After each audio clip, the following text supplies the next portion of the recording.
Hola, muy buenos días para todos. Muchísimas gracias por madrugar y estar conectados. Para hoy la interna, la doctora Dayana, nos va a exponer toxoplasmosis cerebral. Muchísimas gracias a Infectología por mantener su voluntad de hacer esta actividad y pues adelante.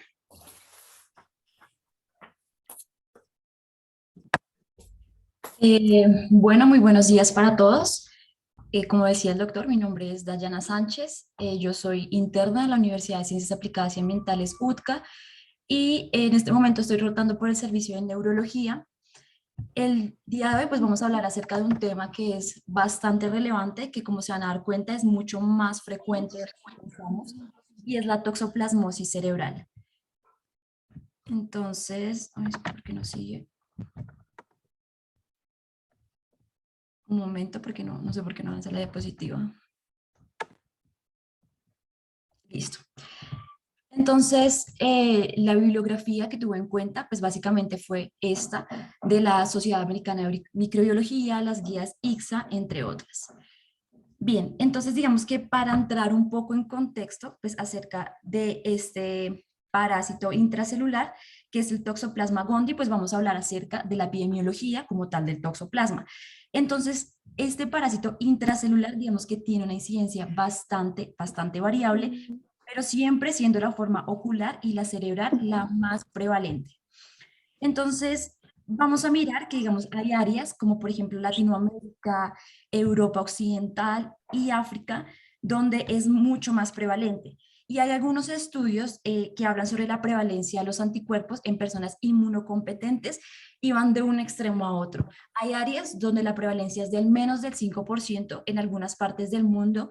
En Estados Unidos hay estudios donde la prevalencia oscila entre un 11 y un 15% aproximadamente, pero digamos que también hay áreas como en África, incluso áreas de Francia, donde llega hasta un 80%.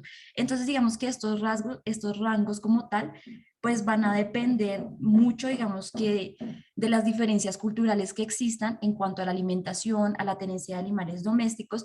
De hecho, es que la incidencia como tal del Toxoplasma gondii también es una muestra de los hábitos de higiene que existen en esa población, porque como nos vamos a dar cuenta, hay algunos factores de riesgo importantes que hay que tener en cuenta, y es primero el consumo de carne cruda o de carne poco cocinada, la tenencia de animales domésticos, en este caso el felino, que pues ya más adelante nos vamos a dar cuenta porque es tan importante, la gestación, digamos que siendo que la mayoría de nosotros podamos ser probables portadores del Toxoplasma gondii en la gestación, digamos que la reactivación como tal de esta infección y la probable transmisión vertical hacia el feto es algo que debemos tener en cuenta y a lo que pues digamos que tenerle bastante cuidado. Y por otro lado, tenemos lo que son los factores socioeconómicos. Entonces, el hecho de vivir en áreas rurales, el no contar con servicio de agua potable, entre otras cosas, también son factores de riesgo que van a hacer que sean propensos a poder contraer esta infección. Bueno, aquí digamos que viene uno de los puntos más importantes y es que notarán que en el transcurso de la charla vamos a hablar bastante de la coinfección en pacientes con VIH en estadio SIDA. Esto es básicamente porque el Toxoplasma gondii es la neuroinfección más prevalente en esta población y es de las primeras cosas que debemos descartar en pacientes VIH positivos que tengan manifestaciones neurológicas. Esto es un poco sobre la incidencia que habla sobre la seroprevalencia combinada en algunas áreas del mundo. Entonces, como podemos ver, es bastante variable. En Asia y el Pacífico van de un 25.1%, en África subsahariana al 44.9%, nosotros estamos en un 49.1% y en África y Oriente Medio en un 60.7% y la seroprevalencia combinada mundial es del 35.8%. Bueno, entonces vamos a hablar ahora un poco sobre el ciclo de vida como tal del Toxoplasma gondii. Y hay que tener en cuenta que el toxoplasma se presenta en tres formas diferentes. Primero, vamos a tener los ooquistes, que los ooquistes son los que van a contener como tal los esporozoitos. Están los taquizoitos y están los quistes tisulares que contienen los bradizoitos. Entonces son esas tres formas, ooquistes, taquizoitos y los quistes tisulares. Esto es una gráfica que es bastante sencilla y que nos ayuda a explicar un poco sobre el ciclo de vida del Toxoplasma gondii. Entonces, este parásito va a lograr reproducirse de dos formas. Ustedes se van a dar cuenta que aquí está la fase sexual y aquí la fase asexual. Entonces, primero tenemos la especie portadora. Tenemos aves, mamíferos, aquí pues claramente también nos encontramos nosotros, y por otro lado tenemos los felinos, que ya les voy a contar por qué son tan importantes dentro de la fase sexual. Y es aquí cuando alguno de estos portadores pues tiene un contacto por una ingestión de quistes, quistes con agua o con comida que esté contaminada. Entonces, estos quistes se van a liberar y van a liberar bradizoitos en el estómago y en el intestino. Los ooquistes, como yo les decía, liberan esporozoitos y estos esporozoitos se van a diferenciar en taquizoitos que van a diferenciarse y van a invadir como tal los tejidos. Entonces, digamos que posteriormente lo que son los bradizoitos, ellos van a infectar las células epiteliales y van a comenzar a dividirse. Estos bradizoitos tienen su nombre, bradi, y acá, bueno, vamos a ver qué es bradizoito y taquizoito. Bradi se refiere a que la reproducción como tal o la duplicación es mucho más lenta y taqui es porque la duplicación es mucho más rápida. Entonces, en cuanto a los bradizoitos, pues estos van a tener una reproducción lenta y van a permanecerse latentes ahí protegidos dentro del quiste. Em, Como vamos a ver más adelante, ellos se van a localizar principalmente en el cerebro, músculo esquelético y cardíaco. ¿Por qué? Porque básicamente digamos que la eliminación aquí es más lenta, pues la eliminación del parásito. Esto pues por la renovación celular que hay dentro de estos tejidos. Entonces es aquí donde el toxoplasma gondii puede tomar dos caminos, uno que es la fase sexual y el otro que es la fase asexual. Entonces primero voy a hablar de la fase asexual, que es la que se presenta en todos los mamíferos y aves, excluyendo los felinos. Y básicamente entonces aquí el bradizoito ya infectó la célula.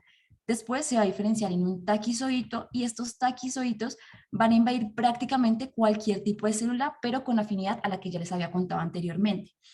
Entonces, lo que ellos hacen es que van a producir como una vacuola que se van a ir a la membrana y van a ser como un tipo de refugio protector que se va a aprovechar de todos los recursos metabólicos de la célula para poder ir reproduciéndose hasta que básicamente lo que hacen es que rompen la célula y se liberan para así continuar pues con toda la invasión.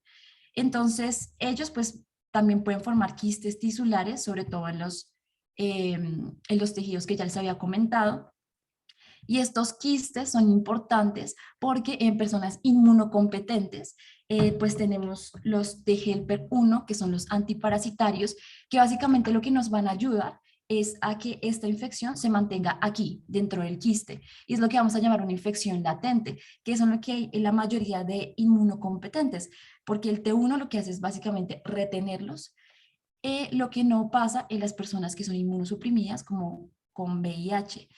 Entonces aquí pues es donde vamos a tener el quiste, donde están los bradizoitos. Y por otro lado tenemos la fase sexual, donde los bradizoitos se pueden diferenciar de forma sexual y están también diferenciándose por gametocitos, masculinos y femeninos, que posteriormente se van a fusionar a formar un nuevo quiste y este ooquiste dentro del intestino del felino, pues después se va a expulsar por medio de las heces.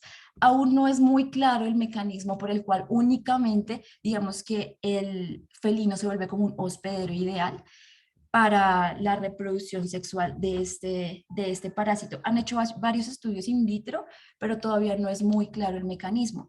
Entonces es aquí cuando ellos van a liberarlo por las heces y más o menos durante un periodo de 3 semanas. Después, 2 a 3 días posterior a la excreción en las heces, ellos van a madurar, van a esporular y estos quistes, dependiendo claramente de las condiciones ambientales, pueden sobrevivir hasta un año. Por eso es que, sobre todo las personas que tienen gatos en su casa, tienen que tener bastante cuidado con cuando tienen que limpiar la arena de los gatos y también cuando tienen que tener contacto, digamos, eh, con alimentos o agua que puedan, o sí, haber tenido, digamos que contacto con heces de los gatos.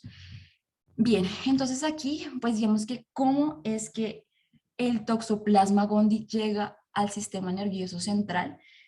Entonces, digamos que para poder causar como tal una encefalitis por Toxoplasma gondii, este parásito tiene que migrar al sistema nervioso central claramente y pues establecer una infección persistente en las neuronas y en otras células. Básicamente puede infectar cualquier célula, pero por, digamos que las capacidades metabólicas de la neurona tiene una gran afinidad hacia ella. Entonces, esto lo hace mediante dos mecanismos. El primero es la ruptura de las uniones intercelulares. Aquí vemos en la imagen que están los taquizoitos por ahí libres dentro del capilar, dentro del vaso sanguíneo, y ellos lo que hacen es que van a romper esas uniones de las monocapas de las células endoteliales y van a dañar la barrera. Entonces, esto pues va a facilitar como tal la migración. Cabe aclarar que los taquizoitos extracelulares de por sí, ellos pueden atravesar la barrera hematoencefálica, pero hacer esta ruptura pues va a ser como que una vía alternativa que les va a ayudar un poco más con la migración hacia el sistema nervioso central. Y otro de los mecanismos es lo que llamamos el caballo de Troya. Básicamente ellos van a utilizar sea los monocitos o sea las células dendríticas para que, bueno, ingresan a esta célula, la infectan y van a utilizarlo como mecanismo de transporte para poder atravesar esa barrera hematoencefálica, pues mediante una explotación de CD y monocitos.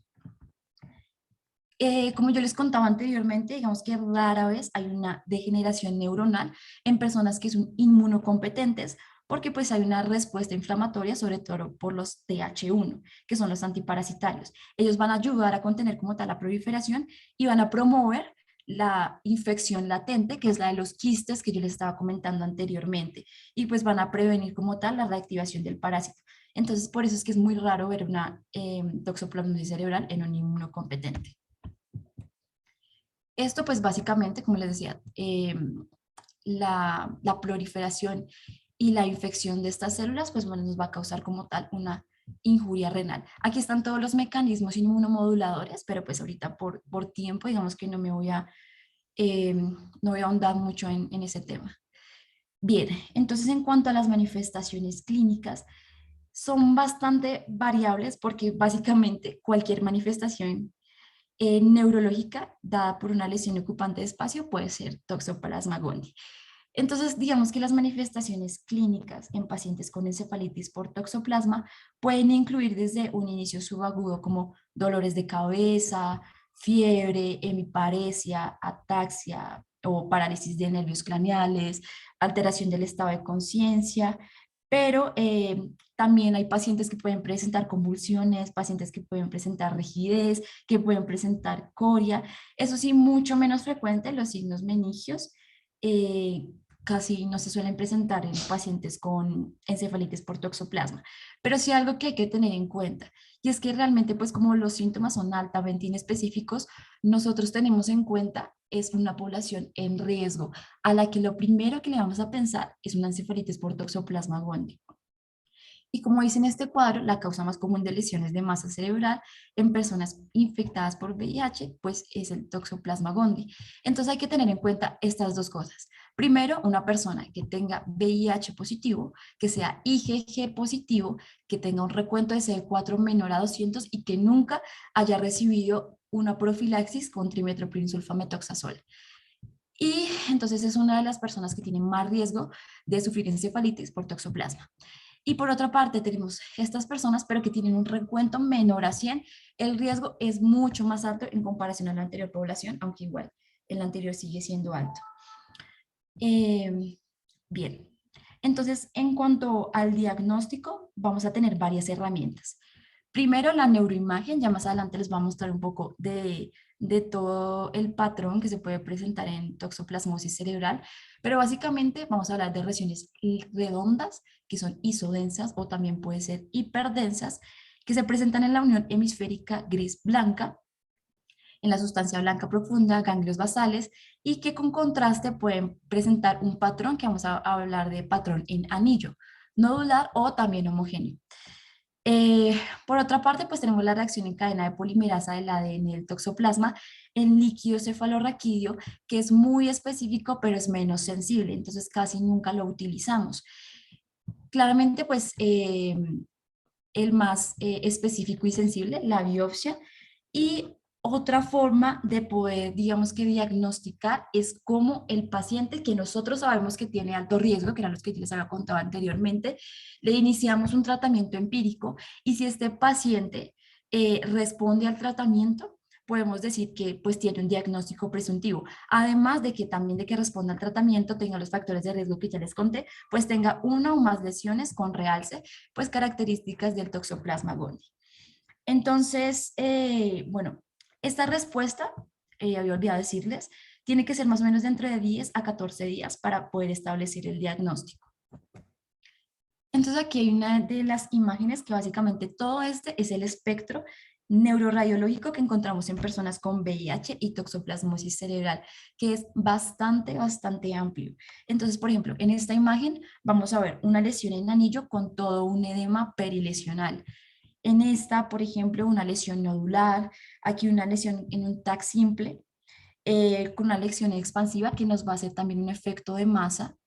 Esta, por ejemplo, es una resonancia que muestra múltiples lesiones a nivel ganglio basal. Esto también es un TAC de cráneo simple con unas lesiones que acá vemos hiperdensas, que también están asociadas aquí a un edema perilesional y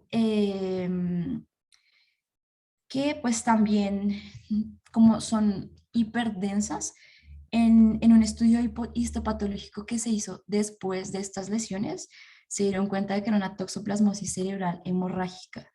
Aquí, bueno, una lesión en anillo a nivel del mesencéfalo, que también tiene un edema perilesional y como vemos también nos produce acá una hidrocefalia.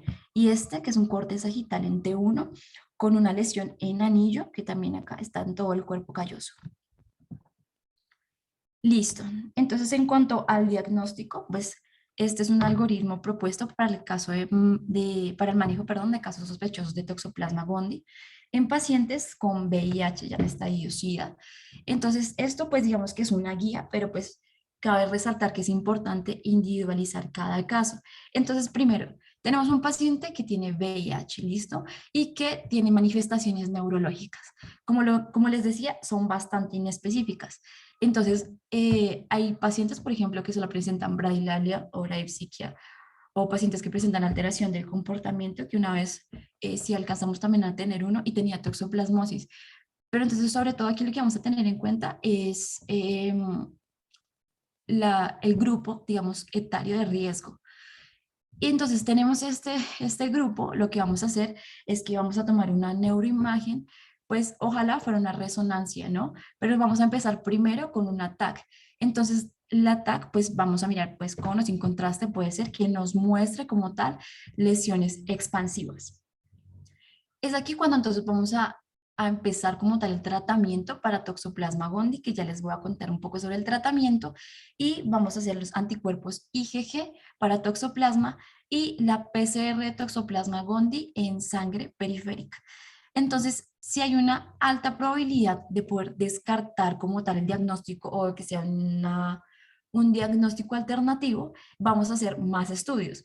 Podemos hacer un PET, podemos hacer la resonancia, entre otras cosas. Y si nosotros nos vamos más porque sea un toxoplasma gondii o una toxoplasmosis cerebral, entonces vamos a mirar el IgG y si bueno, acá hablan un poco también de lo que yo les decía, y es que si es seguro y si está disponible, pues se puede hacer el, la PCR para Toxoplasma gondii en líquido cefalorraquídeo. Entonces, aquí en caso de que la toxoplasmosis cerebral sea la primera opción, pues nos vamos con los anticuerpos IgG para Toxoplasma gondii. Si son negativos y en la tomografía tenemos una única lesión, entonces nos vamos con la resonancia. Si en la resonancia tenemos una única lesión, pues ya vamos a hacer una evaluación con una biopsia. En caso de que no, pues vamos a continuar con el tratamiento.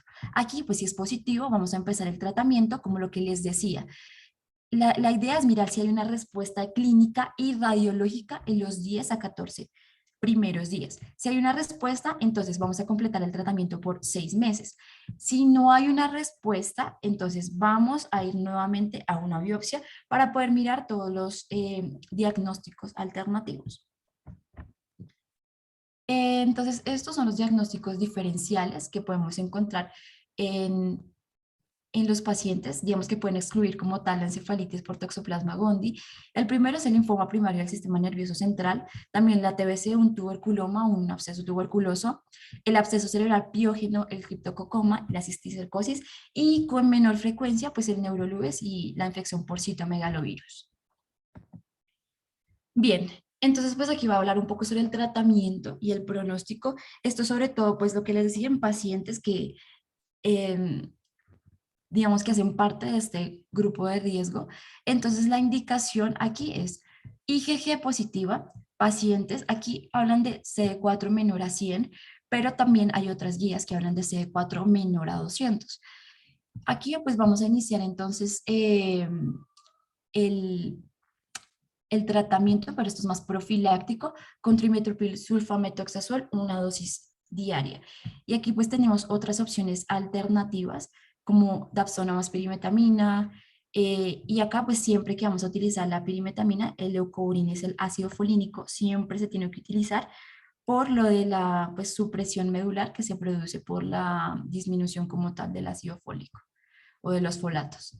Y aquí pues para recordar un poco acerca de el mecanismo de acción del trimethoprim sulfamethoxazol, pues básicamente lo que va a hacer es que va a inhibir la dihidrofolato reductasa, evitando que el ácido dihidrofólico que está dentro de la membrana eh, se convierta en ácido tetrahidrofólico. Entonces, pues digamos que esto va a inhibir un poco la duplicación y reproducción como tal del parásito.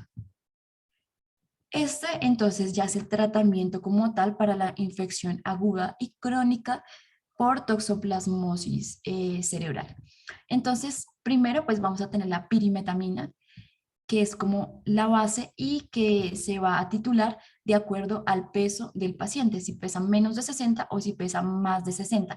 Se va a acompañar entonces de sulfadiacina y del leucoburin, que como les decía es el ácido folínico que tiene que utilizarse siempre en conjunto con la pirimetamina. Eh,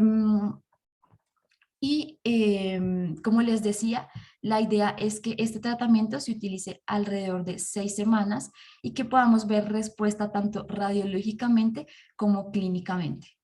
Y en el caso de ya la terapia para mantenimiento crónica, pues vamos a utilizar también la pirimetamina más la sulfadiacina y pues el leucoburin o ácido folínico. Pues aquí están las dosis. Aquí también pues tenemos terapias alternativas en caso de que no contemos con las anteriores mencionadas. Y está la pirimetamina, acá también tenemos el trimethoprim sulfamethoxazol. La clindamicina también es otra opción que podemos utilizar.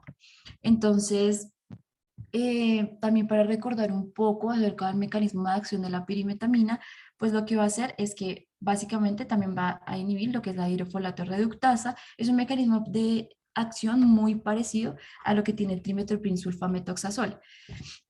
Y como les decía, siempre tiene que utilizarse con el leucoburin o el ácido folínico para poder contrarrestar como tal la supresión medular. Importante es que en el tratamiento evitemos utilizar los corticoides porque digamos que nos pueden dar como falsos positivos frente a la respuesta del tratamiento. A veces cuando se administran corticoides en pacientes que no tienen toxoplasmosis cerebral, pues vamos a ver una mejoría clínica y radiológica y vamos a pensar que es por el tratamiento que hicimos con trimethoprim, pero realmente es por el corticoide, entonces digamos que va a empezar a solapar y nos va a empezar a dar como un diagnóstico erróneo. Entonces, pues esto es a grandes rasgos un poco sobre el tratamiento. Y ya pues para terminar y tener en cuenta es que la terapia antirretroviral en los pacientes con VIH y toxoplasmosis cerebral, la idea es empezarla dentro de los 2 meses posteriores al diagnóstico. Y esto se ha demostrado que en algunos estudios disminuyó significativamente la probabilidad de progresión de la enfermedad asociada a VIH. Los pacientes con toxoplasmosis cerebral pues, van a tener un mayor riesgo de deterioro cognitivo y de posterior demencia. Y algo muy importante pues, es el síndrome inflamatorio de reconstitución inmunitaria, que es básicamente cuando se empieza la terapia antirretroviral en los pacientes con VIH, pero digamos que es poco frecuente en los pacientes que tienen encefalitis por toxoplasma. Entonces, esto no tiene que ser como tal un impedimento para poder empezar el tratamiento antirretroviral. Esto como tal, digamos que no debería retrasar como tal la terapia. Entonces, ya esta es la bibliografía y pues eso sería todo por ahora. Muchas gracias.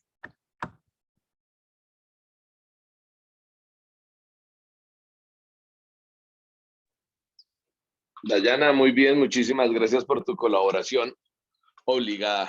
No, mentiras, muchísimas gracias. Siempre he estado muy dispuesta, Dayana, a ayudarnos.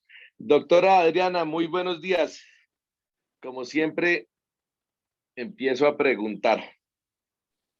Buenos Entonces, días, doctor. Buenos días a todos. Muchas gracias por la presentación. Muy buena presentación. muy Dígame, bien. doctor. Empiezo. Probabilidades que con una IgG negativa. Bueno, antes de introducir pues, estas cosas, pues la IgM, la probabilidad de que las personas inmunosuprimidas reaccionen muy bien y nos monten una IgM y que nos diga que la cosa es aguda es baja. ¿Es verdad? Sí, en realidad, en el algoritmo diagnóstico, como lo mostró la doctora, y en otros algoritmos diagnósticos, el estudio para evaluar toxoplasmosis cerebral en personas viviendo con VIH inmunosuprimidas es la IgG para toxoplasma. Se trata de reactivación y no de prima infección en general. O sea, digamos que todo está dentro de las posibilidades. No hablan de un porcentaje exacto, pero menos del 2% más o menos los pacientes estarían cursando con una prima infección, y el hecho de no tener una IgG negativa, digamos que hace muy poco probable, aunque no absolutamente descartable, pues que se trate de un cuadro de toxoplasmosis cerebral, pero lo hace muy, muy improbable. Ok. Pues por eso yo también quería como decir que aunque aparentemente la fórmula en el algoritmo es pues breve, ¿sí?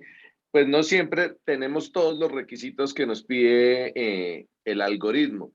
Y me causó mucho al repasar estos artículos la curiosidad que a veces como que nos volvemos autómatas y recuerdo mucho un caso que tuvimos en el servicio que tenía la IgG negativa y que el colega que lo estaba tratando estaba obstinado en seguir cubriendo toxoplasmosis cerebral. ¿A qué va? A que sí, la probabilidad es baja, aquí cuando hablamos todos, pero pues también tenemos que tener siempre la probabilidad de duda porque en Brasil hasta un 8% de los casos pueden tener IgG negativa en las series de ellos. Entonces, a veces como que uno queda, ¿quién tiene la razón? Y como que la razón toca darle tiempo si la terapia nos sirve o no. No sé usted qué opine, doctora, de esa anécdota. Digo, bueno, o sea, la causa de que no tenga una IgG positiva, o pueden ser, digamos, tres: o tiene una infección, no diría, bueno, de pronto valdría pedirle IgM, no es claro. Otros dicen, bueno, puede pedirla, otros dicen no tiene utilidad. Yo pienso que podría ser útil en ese escenario. Dos, que no sea una infección, sino que sea un falso negativo de la prueba serológica que también se ha reportado, y eso pudiera explicar, digamos, en parte esos casos negativos. Habría que repetirla con otra metodología, dependiendo, o mirar el rendimiento de la prueba diagnóstica que se esté usando. Y tres, que el paciente no, pues aunque sí la tenga, no logre hacer anticuerpos detectables, y eso sería muy, muy ocasional. O sea, digamos que si dentro de la probabilidad de las lesiones, la probabilidad de que tenga una toxoplasmosis es menor, bueno, en el caso de la serie de Brasil, de menor al 8%, en otras series menor al 2%, el diagnóstico alterno siempre va a ser el más probable, y pienso que el diagnóstico diferencial pues, digamos, debe plantearse desde el inicio, ¿no? O sea, yo no me quedaría tranquila dándole tratamiento para toxoplasmosis cerebral en un paciente que tiene una IgG negativa. Definitivamente no. O sea, digo, puede ser, pero necesito más estudios, idealmente una biopsia o algo más, un PET, para tratar de diferenciar o discriminar. Y en los pacientes, las personas viviendo con VIH, el diagnóstico diferencial es amplio. Uno piensa, bueno, esta lesión, y probablemente en personas inmunocompetentes es solamente una causa o una etiología la que está presentando la manifestación clínica del paciente o el problema, pero en personas viendo con VIH en estado inmunosuprimido muy avanzado, por debajo de 100, C4, de 200, de 100, de 100 sobre todo, el diagnóstico es muy amplio, entonces aparece criptococosis, leucoencefalopatía, aspergilosis, aparece tuberculosis, entonces digamos que puede, incluso una IgG positiva y podría estar cruzando con una coinfección en estos pacientes y es algo pues pues que hay que tener presente también en estos casos. Me sensibilizó mucho la parte de prevención en razón a las estadísticas. De 30, según la zona donde estén y las medidas higiénicas, que ya obviamente en Colombia son bajas, entre un 30 a 50% de la población general está o estamos infectados por toxoplasmosis. Entonces, en los pacientes inmunosuprimidos, pues yo creo que es una responsabilidad de todos insistir en esa profilaxis. ¿Me equivoco, doctora? No, doctor, digamos que la prevalencia de toxoplasmosis acá es mayor al 50% y digamos que hay diferentes toxoplasmosis y cuando uno se va a evaluar como filogenéticamente pues digamos, los orígenes de este parásito, más parece que salió de por acá que venga de otras partes del mundo. Entonces tenemos cepas y cepas muy virulentas que causan también toxoplasmosis agudas en inmunocompetentes. El problema de la retinitis por toxoplasma también en inmunocompetentes, que probablemente sea más complicada de tratar y más prevalente acá pues en Colombia que en otras áreas del mundo. Y el problema de los inmunosuprimidos. Entonces, bien, o sea, nosotros ahí como por algoritmo en personas pidiendo por VIH, dependiendo del estado inmunológico por debajo de 200 CD4, pedimos la IgG para toxoplasma para evaluar el riesgo que tiene el paciente. Obviamente, si el paciente la tiene negativa, el riesgo es que se infecte y que tenga una promoinfección. Entonces, obviamente, el uso de pues, las medidas de higiene, evitar las carnes sin, pues, que no estén bien cocinadas, sería como el factor de riesgo principal, digamos, el agua, los vegetales contaminados y las carnes crudas. Los gatos, digamos, tienen que ser gatos que estén pues que digamos que no estén bien mantenidos, que no permanezcan en casa, que coman comida que no sea pues comida de gato, sino que coman comida, consumo de carnes crudas, por ejemplo, y eso sería como por el riesgo, o sea, digamos que los felinos no tienen la culpa, y lo que se recomienda es que el aseo de la caja del gato sea diaria, e idealmente no lo haga la persona inmunocomprometida, y pues obviamente la higiene de manos. Cuando están por debajo de 100, los CD4 nosotros les damos profilaxis para toxoplasmosis cerebral y pues la indicación es pacientes, personas viviendo con VIH con menos de 100 CD4. Sin embargo, cuando ellos ya bajan de 200, nosotros les damos profilaxis para neumocistis giroeche y esa misma profilaxis de trimestoprim cubre también pues previene la toxoplasmosis cerebral. Y eso incluso pues a veces lo extrapolamos a pacientes con esteroides crónicos, el uso de esteroides crónicos u otros escenarios donde damos profilaxis para PCP, pero también estamos dando pues profilaxis para toxoplasmosis cerebral. Bueno, pasando a la parte diagnóstica, en Colombia en algún momento ha habido PCR para toxoplasma, que a veces pues el algoritmo lo deja en un bracito que pudiera ser útil, no tampoco es que para todo el mundo sea útil, sino exactamente quizás para algunas dudas donde nos saliera positivo nos pudiera ayudar, pero puntual, ¿en Colombia hay o no hay PCR para toxoplasma? PCR sin house, sí hay. Sí. Lo que pasa es que no es fácil acceder a ellos precisamente porque hasta donde yo tengo conocimiento, no se comercializan como comerciales, sino hacen parte sobre todo de investigación o en universidades. Y dependiendo, no tengo en mente que se esté haciendo en un laboratorio, pero probablemente sí se consiga una PCR. Como le digo yo, o sea, hay mucha investigación porque acá tenemos cepas virulentas, entonces la PCR, y por ejemplo en toxoplasmosis, que compromete el ojo, se hace PCR, entonces la mayoría de las veces con PCR sin house, que no son fáciles de acceder, pero sí, se podría intentar. Este mensaje me causó curiosidad porque no lo tenía claro. 30% de posibilidad de coinfección, o sea, que tengamos una toxoplasmosis más otra infección oportunista en el sistema nervioso central, para que no nos casemos siempre con una posibilidad y que encontramos esa posibilidad siempre hay que tener la mente abierta y me causó mucho curiosidad un caso que mencionaban de una sí, perdón, ahora se me olvidó, una ventriculitis por toxoplasma sin lesión ocupante de espacio. Entonces también a que tengamos esa mente abierta, porque pues Dayana nos dijo, habitualmente nosotros no vemos meningismo en estos pacientes porque pues habitualmente lo que se va es un fenómeno de cerebritis de primera fase, porque ni siquiera esto es un absceso cerebral, porque acá no hay pus en estos pacientes. De hecho, el hallazgo histopatológico es un granuloma necrotizante y pare de contar. Eh, bueno, después de esa posibilidad de hablar de las coinfecciones, le quería preguntar sobre el tratamiento. Doctora, ¿acá en Colombia podemos usar la pirimetamina o no? No, no tenemos pirimetamina sola, no tenemos, la última vez que revisamos los registros INVIMAS, ácido folínico en oral no tenía, había perdido el registro INVIMA, o sea, como por desuso, no sé, se consigue endovenoso, pero no se consigue oral. Y tener la opción de clindamicina siempre va con pirimetamina y no la tenemos sola, sino solo con sulfadiazina y no es fácil de conseguir, o sea, no. No, o sea, nuestra realidad es trimetoprim sulfa y desensibilizar para trimetoprim sulfa. Y los estudios de Okay, trimetoprim sulfa, sí, dígame, doctor. bien, sobre lo que yo le pedí a Dayana que pusiera un poquito dónde actúan los medicamentos para el de tratamiento. Entonces, sobre la vía del ácido fólico, pero la pregunta va, ¿el ácido folínico puntualmente debe ser para cuando tratamos con pirimetamina y sulfaoxina?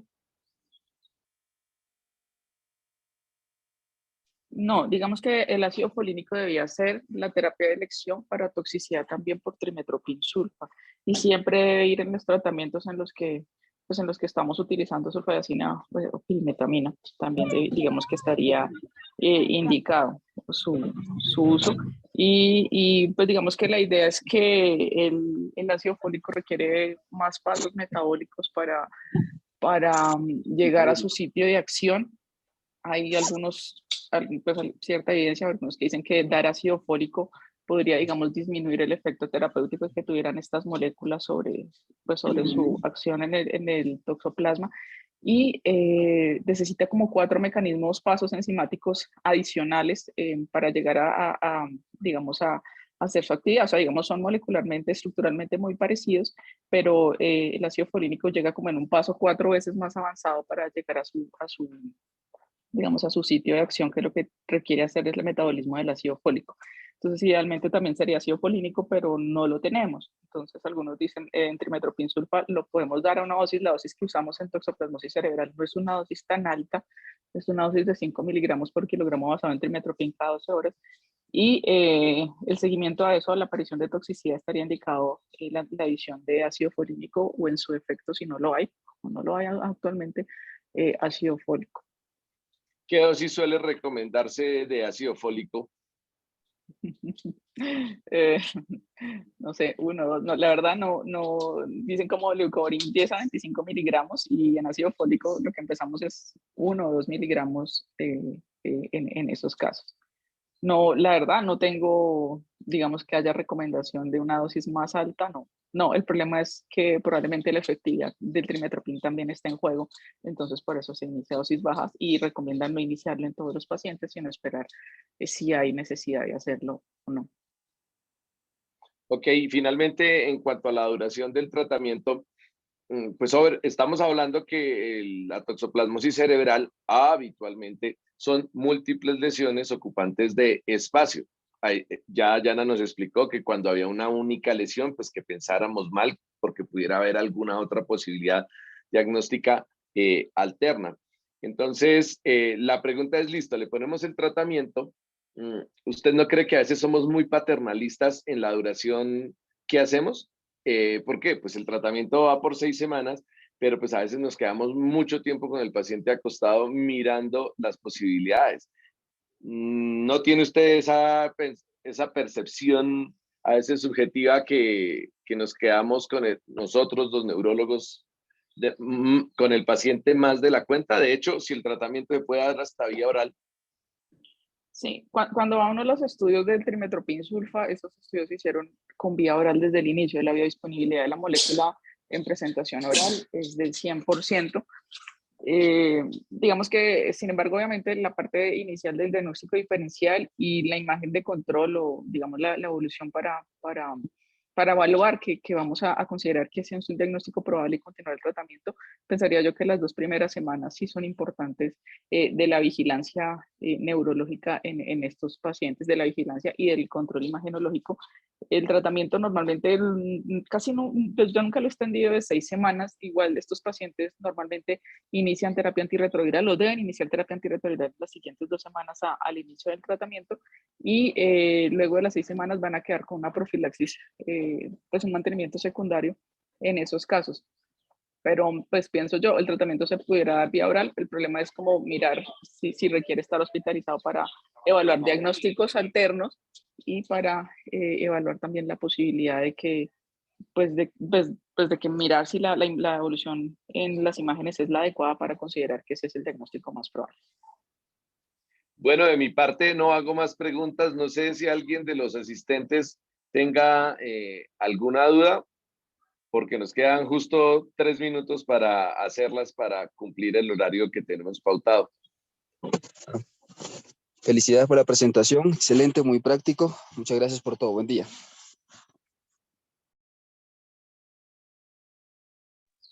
Bueno, gracias, doctor Márquez, por estar unido. Bueno, entonces, doctora, muchísimas gracias por su tiempo, muchísimas gracias a todos los asistentes. Espero que haya sido de su agrado. Siempre se aprende y actualizamos nuestros conceptos y qué bueno discutir, porque dudas tenemos todos. Muchísimas gracias y que todos tengan muy buen día. Muchas Gracias. gracias a todos. Gracias. Buen día. Muchas gracias a todos. Gracias.